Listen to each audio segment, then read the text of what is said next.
Welcome back, students. In our last section, we have studied about nutrition, which is a first life process. So today we will continue with the second life process, that is respiration.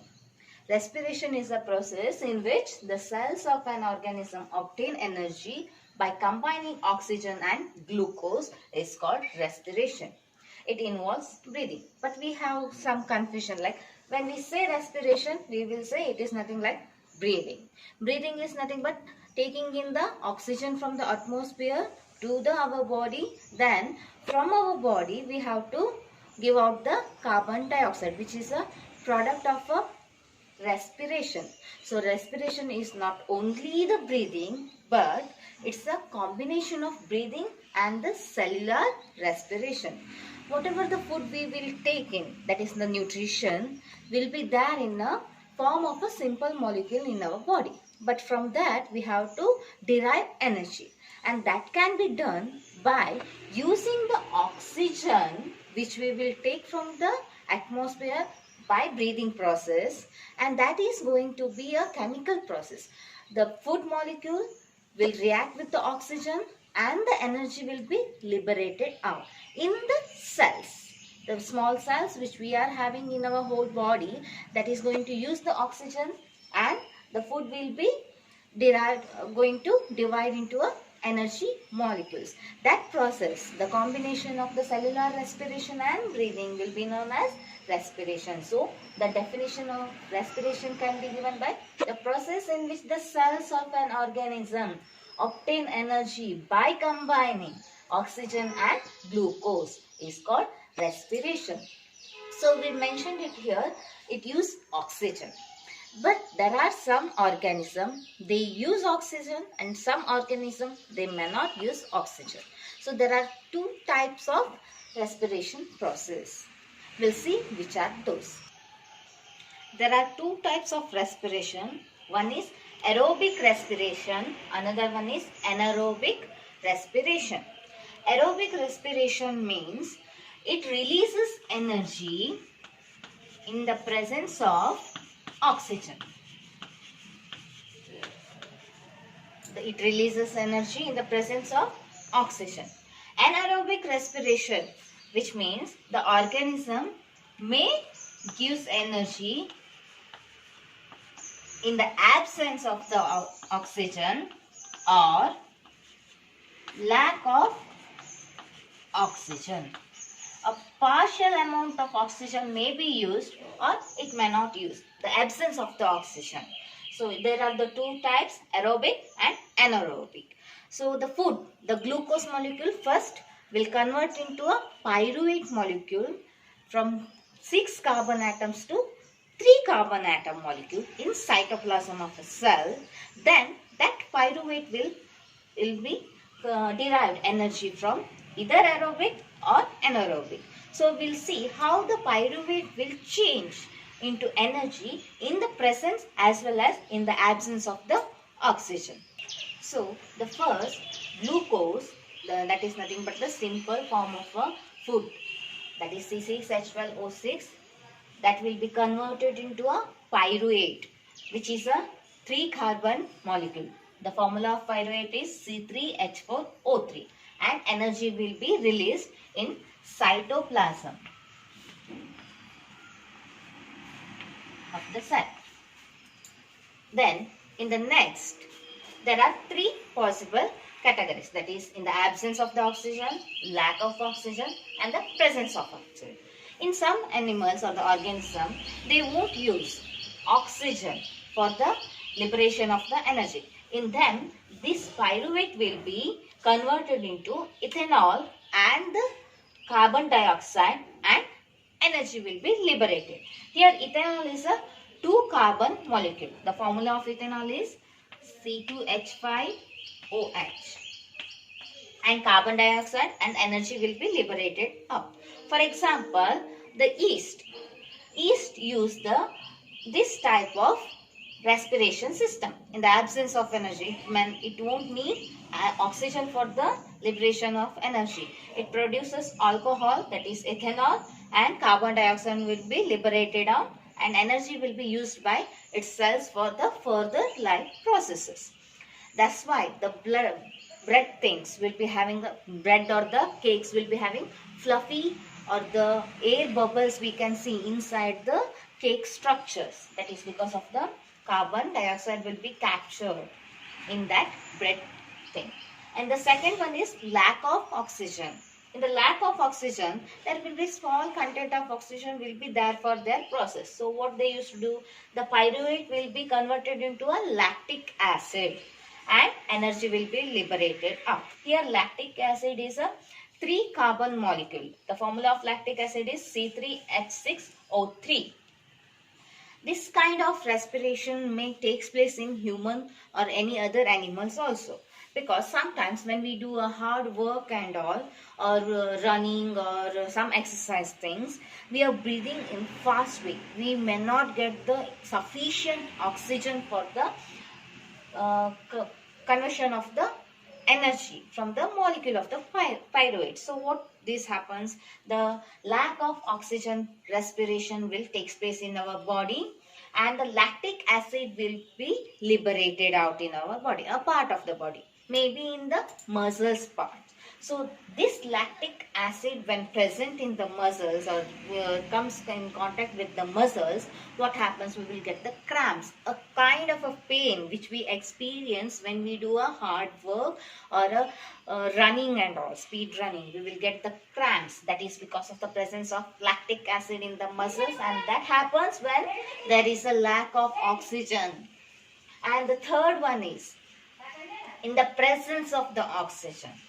When there is a sufficient amount of oxygen is present for the respiration, cellular respiration, we can see the pyruvate will be converted into water, carbon dioxide, and the energy will be liberated out. This kind of respiration will take place in the higher organism like human bodies. So pyruvate will convert into water, that is H2O, and carbon dioxide will be liberated out, and the energy. And this energy will be stored in the form of ATP, adenosine triphosphate. This will be stored in the form of ATP in our body. So we can see in human the presence of oxygen, water and carbon dioxide, and the energy will be liberated out. So in the breathing process, whatever the oxygen we will take inside will come out as a carbon dioxide when breathed out. Adenosine triphosphate, ATP, it is also known as energy currency for a life, or the fuel for the life. What happens is, we will synthesize the ATP and we will store in our body, and that ATP will be given to all the cells. These cells use the ATP whenever the energy is required. When we are doing some work and all, we need energy. That time this ATP will be converted as a energy. So approximately we will get a 30 kilopascal of the energy when one single ATP will be neutralized or used for the purpose of the energy. Now we are going to study about the human respiratory system under respiration. So in higher organism, we can see a specially designed organs for the particular respiration process. That is to intake the oxygen. So we are going to intake the oxygen through nose. And after the nose, it will passes through the nasal passage and the nasal cavity. There we can see a small fine hairs which will be helpful to filter the dust particle which we are going to inhale from our nose. Then that air will passes through the pharynx and the larynx. That is the in throat we are having the voice box. Then it reaches to the trachea or the cartilage, a ring-like structures. It is helpful for the continuation supply of the air. Then it reaches to the lungs. In lungs, there will be some structures which are specially designed for the maximum absorption of the air from what we are going to inhale. That is bronchioles, alveoli, and the blood capillaries. How this works, that we will see through the diagrams. In human, the oxygen-rich air is taken into the body through the nose. The air is filtered by the fine hairs present in the nose. From the nose, the air passes through the throat. to the lungs. These two are the lungs. In lungs, the air passage divides into a smaller and smaller tubes and finally reaches the alveoli. Alveoli is nothing but the balloon-like structures which provide, here you can see the balloon-like structures.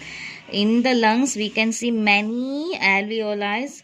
These alveoli provide surface for the exchange of the gas. The walls of the alveoli, here the walls of the alveoli are connected with the blood vessels. Then the oxygen dissolves in hemoglobin from alveoli and carried through the lungs to the cells in the all parts. The blood brings carbon dioxide from the cells, releases into alveoli.